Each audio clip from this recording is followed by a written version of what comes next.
शांति। ये 7 days course का second lesson है, परम पिता परमात्मा का परिचय।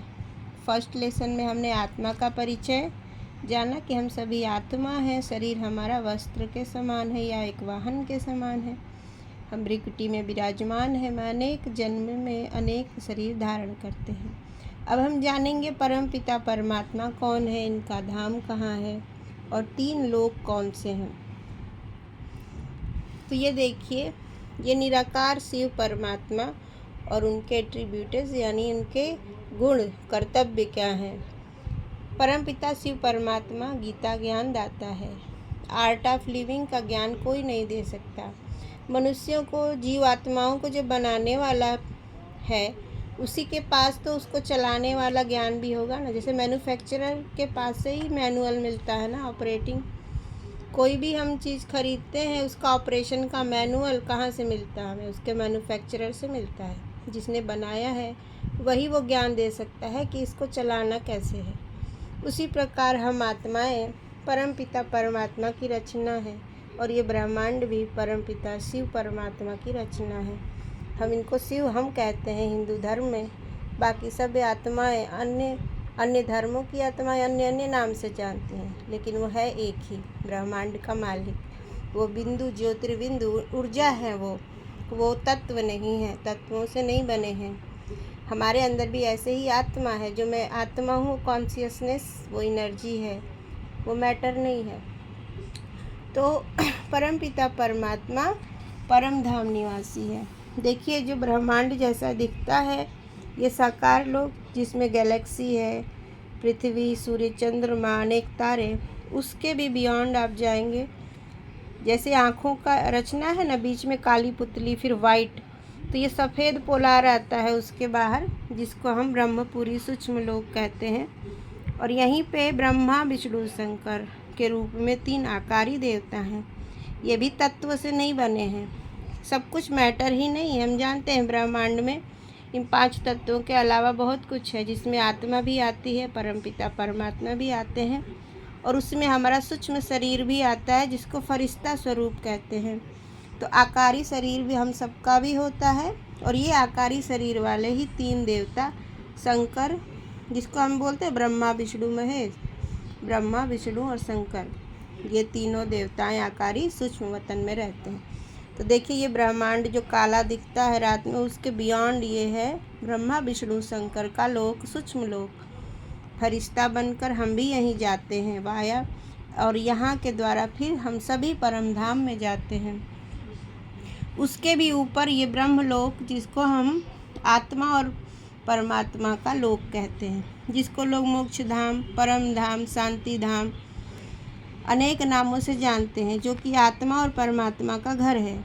यहाँ पे सबसे ऊपर जो चमकता सितारा एक दिखाया है वो परमपिता परमात्मा है, यानी पूरे ब्रह्मांड का मालिक, जिसको ईश्वर कहते हैं, गॉड, ऑलमाइटी, खुदा।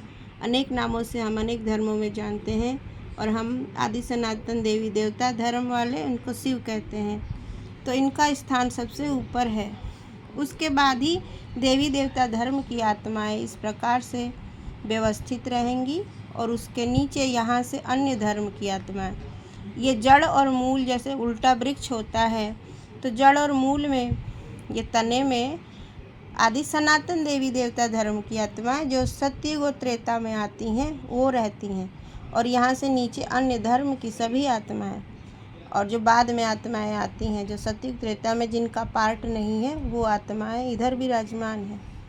तो परमात्मा का स्थान यहाँ है। परमात्मा हम हर जगह नहीं है, सर्वव्यापी नहीं है, वो परमधाम निवासी हैं। उसी प्रकार हम आत्माएं भी शरीर छोड़ के पार्ट प्ले करके यहीं जाती हैं, अपनी जगह पे बैठ जाएंगी और फिर वापस आएंगी। तो परमात्मा, ये पूरा ब्रह्मांड इन 3 लोकों में बटा हुआ है। ये साकार लोक, जहाँ की हमें स्थूल शरीर मिलता है तत्वों से बना हुआ। ये सूक्ष्म लोक, जहाँ आकारी शरीर है, और ये ब्रह्म लोक, जहाँ की सिर्फ आत्मा के रूप में, चेतना के रूप में आत्मा और परमात्मा दोनों एक साथ रहते हैं। तो ये है तीनों लोकों का परिचय। और परमपिता परमात्मा परम धाम से एक ही बार नीचे आते हैं संगम युग पे। तो साकार लोक में उनका पार्ट 5000 साल में सिर्फ एक बार ऊपर से नीचे आने का है। बाकी समय में हम आत्माएं यहीं जन्म लेती रहती हैं, ऊपर जाती भी नहीं हैं। कोई कहता है ना ऊपर जा रहे, नहीं, हम शरीर छोड़ेंगे फिर हिसाब किताब नया शुरू होता है, नए शरीर में जन्म लेते रहते हैं। ये अंतिम समय है, कलयुग का बिल्कुल अंत। अब जाके संगम युग आता है और 1936 में ही परमपिता परमात्मा ऊपर से आ चुके हैं। संगम युग शुरू हो चुका है। पृथ्वी पे बहुत बड़ा परिवर्तन होता है जिसमें ट्रांसफॉर्म हो जाएगी पृथ्वी कलयुग से सतयुग में, और ये वही समय का बिल्कुल अंतिम समय चल रहा है। तो आप जान गए कि परमपिता परमात्मा का कर्तव्य है इस पूरी सृष्टि को रिसाइकिल करना, यानी समय समय पर इसको फिर से रिजुनवेट करना, यानी इसको फिर से रिपेयर करना, फिर से बनाना, हम आत्माओं को भी और पूरी प्रकृति को भी। तो परमपिता परमात्मा के देखिए यहाँ पे निराकार परमात्मा और उनके दिव्य कर्तव्य कितने दिए हुए हैं। ये हम अगले वीडियो में हम अपलोड करेंगे। ये सेकंड लेसन का ही हिस्सा है, लेकिन हम इसको अलग से वीडियो अपलोड करेंगे क्योंकि बहुत लंबे वीडियो हो जाते हैं और फिर लोग उतना ध्यान से सुनते भी नहीं हैं। तो परमात्मा का परिचय हो गया आपका इस सेकंड लेसन में कि परमात्मा परम धाम निवासी है। वो सर्वत्र व्याप्त नहीं है, वो भी जैसे हम आत्मा यूनिक है। हम भिन्न भिन्न जन्म तो लेंगी हमारी आत्मा, लेकिन आइडेंटिटी है हमारी आत्मा की, वो यूनिक है, वो एक है, वो उसका स्थान भी फिक्स है परम धाम में। और कितने जन्म लेंगे वो भी फिक्स है, और क्या क्या जन्म लेंगे वो भी फिक्स है। क्योंकि यहाँ पे जो ड्रामा है, वर्ल्ड ड्रामा, वो 5000 साल का वो हूबहू रिपीट होता है। जैसे कि वीडियो रिकॉर्डेड कर दिया गया है, मूवी प्ले बस रिप्ले होता है, वैसे ही ये मूवी की तरह रिप्ले होता है। इसको कोई भी चेंज नहीं करता है, परमात्मा भी चेंज नहीं करते हैं। वो सिर्फ अपने कर्तव्य के बारे में बताते हैं कि मैं कैसा हूँ और मेरा कर्तव्य क्या है, और तुम कैसे हो और तुम्हारा कैसे कैसे जन्म होता है। परमपिता परमात्मा ये ज्ञान, क्योंकि उनके अंदर ही संपूर्ण ज्ञान भरा है, तो समय आने पर ये ज्ञान हमें देते हैं। ओम शांति।